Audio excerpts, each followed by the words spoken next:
ఎక్కడికైనా పోయినప్పుడు ఏం చేయబోతున్నావు అనేది ప్రజలందరికీ తెలియపరచాలి. చెప్పేది దాని తర్వాత తప్పకుండా చేయాలని కూడా చూపెట్టారు. ఈ 5 సంవత్సరాల్లో మీరందరూ గమనించుంటారు. మన ముఖ్యమంత్రి గారు మీకు ఏమేమి చెప్పారో చేసి చూపించి మళ్ళీ ఒక గొప్ప పిలుపు కూడా ఇచ్చారు. ఆయన ఈ 5 సంవత్సరాలు ఏమేమి మార్పు తీసుకొచ్చారో మన గ్రామాల్లో మీరు గమనించుంటారు. విద్య కానీ, వైద్యం కానీ, వ్యవసాయం కానీ, పరిపాలన కానీ అన్ని విధాలుగా ఏ విధంగా మార్పు తీసుకొచ్చారో మీరు గమనించి, మన స్కూల్లో కానీ ఎన్ని మన గ్రామాలకు పోయి ఉంటారు, మన పిల్లలు ఆ స్కూల్కి పోతుంటారు. ఆ స్కూల్ ఏ విధంగా మారిపోయింది మీరు అందరు గమనించుంటారు. టాయిలెట్లు కూడా ఎక్కడైనా 5 స్టార్ టాయిలెట్ లాగా ముందంటే చంద్రబాబు గారి హయాంలో ఒక స్కూల్కి పోతే టాయిలెట్ కూడా లేదు. పేదవాళ్ళు అయితే పంపించడం, ఒక స్కూల్కి పంపించడం మానేశారు చాలా మంది. ఎందుకంటే ప్రైవేట్ స్కూల్ పంపించాల్సిన అవసరం వచ్చింది కాబట్టి, వాళ్ళు ఎక్కువ ఫీజు కడుతున్నారు, అడుగుతున్నారు కాబట్టి చాలా దగ్గరలో అయితే పంపించడం కూడా ఆపేశారు. ఈ ప్రభుత్వం వచ్చిన తర్వాత దాదాపు అందరికీ ఫ్రీగా బుక్కులు కానీ, సాక్స్ కానీ, బ్యాగులు కానీ అన్ని విధాలుగా ఫ్రీ చేస్తూ మళ్ళీ ఇంగ్లీష్ కూడా నేర్పడం మొదలు పెట్టారు. మీరందరూ చూస్తున్నారు, మన పిల్లలందరూ ఇప్పుడు బాగా జమ్మని ఇంగ్లీష్ మాట్లాడుతూ ఉన్నారు.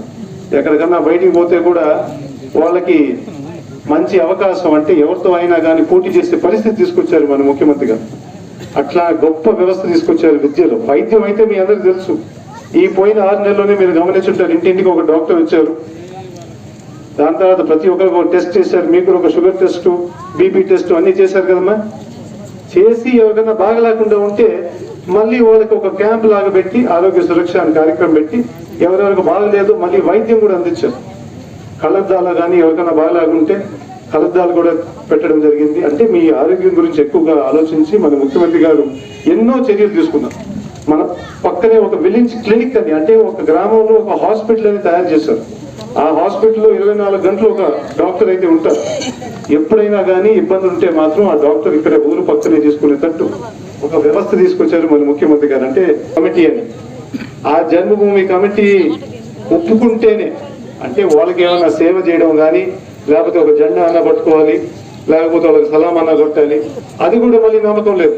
3-4 రోజులు కొంచెం ఆగేటట్టు. ఇప్పుడు మీరు అందరు గమనించుంటారు, మన ముఖ్యమంత్రి గారు వచ్చిన తర్వాత ఒక సచివాలయం పెట్టి, ఇంటింటికి ఒక వాలంటీర్ పెట్టి, ఏమున్నా కానీ అన్ని మీ ఇంటికి అందించారు. ఒక్క రూపాయి లంచం లేకుండా ఎంతో గొప్ప వ్యవస్థ తీసుకొచ్చారు. ఆ లోటు ఏందో మీకు ఈ నెల కనపడింది.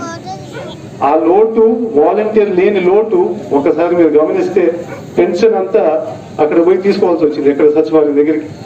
కొన్ని మంది ఎక్కడైతే దగ్గర అయి ఉంటుంది, కొన్ని దగ్గర అయితే 10 కిలోమీటర్లు 12 కిలోమీటర్లు నడవాల్సి వచ్చింది. 31 మంది వయసు ఉండే వాళ్ళు పాపం ప్రాణాలు కోల్పోయారు.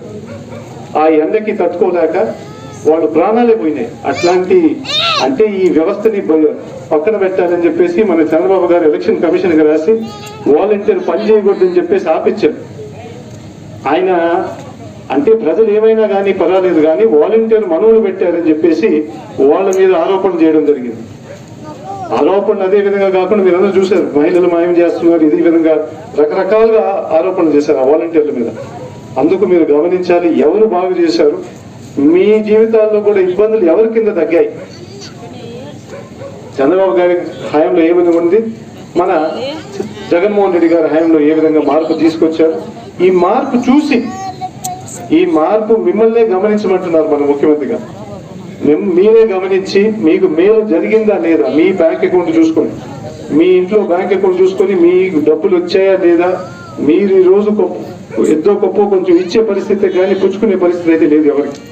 చాలా వరకు చాలా మంది బాగుపడ్డారంటే ఈ ప్రభుత్వంలో పేదరికం తగ్గించడానికి మన ముఖ్యమంత్రి గారు ఎన్నో చర్యలు తీసుకున్నారు. అందుకు అంత ధైర్యంగా ఒక పిలుపిచ్చాడు. ఆయన కోరేది ఏంటంటే మీరు సొంతంగా గమనించండి, మీ సొంత ఇంట్లో కానీ మీ ఊర్లో కానీ అభివృద్ధి జరిగిందా, మీ లాభం జరిగిందా, మంచి జరిగిందా అని. మంచి జరుగుంటే మాత్రం ఆయన మళ్ళీ కోరేది ఏంటంటే, నిన్న కూడా ఎవరైనా కావలికి వచ్చి ఆ సభకు వచ్చి ఉంటే ఆయన కోరేది ఏంటంటే మీకు మంచి జరుగుంటే మాత్రం, మీకు మంచి జరుగుంటే మాత్రం మీరు ఆయనకి సైనికులుగా తయారవ్వమని చెప్పి మిమ్మల్ని అందరినీ కోరుకుంటున్నారు. మీ ఇంట్లోనే కాదు, మీ వీధే కాదు, మీ ఊరు మొత్తం ప్రచారం చేయమని.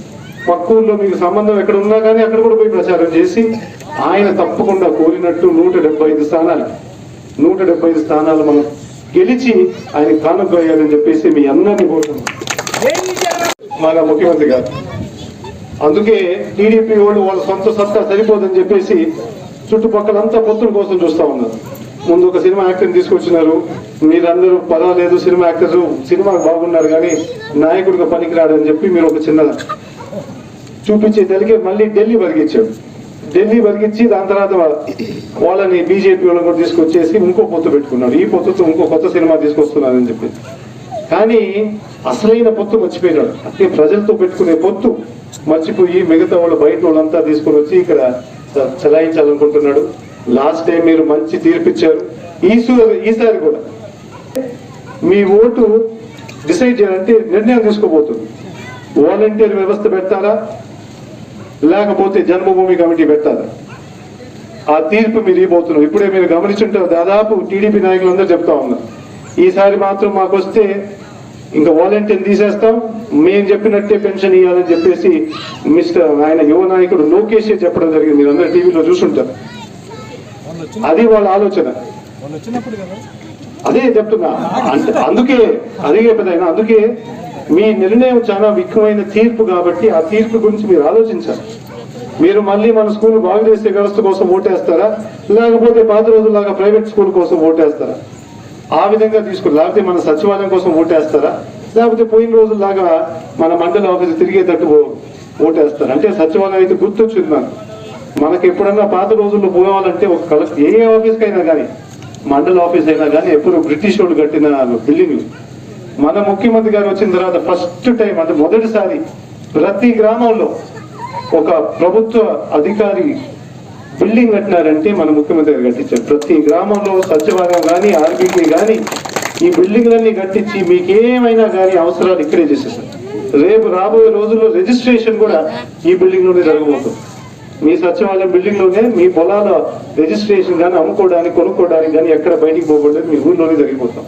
ఇంత గొప్ప వ్యవస్థకి మీరు తీర్పిచ్చి మన ముఖ్యమంత్రి గారిని మళ్ళీ కొనసాగేటట్టు చేయాలని చెప్పి మీ అందరినీ కోరుకుంటూ మళ్ళీ ఈరోజు ఈ ప్రోగ్రామ్కి హాజరైనందుకు మీ అందరికీ ధన్యవాదాలు తెలుపుతూ సెలవు తీసుకుంటున్నాను.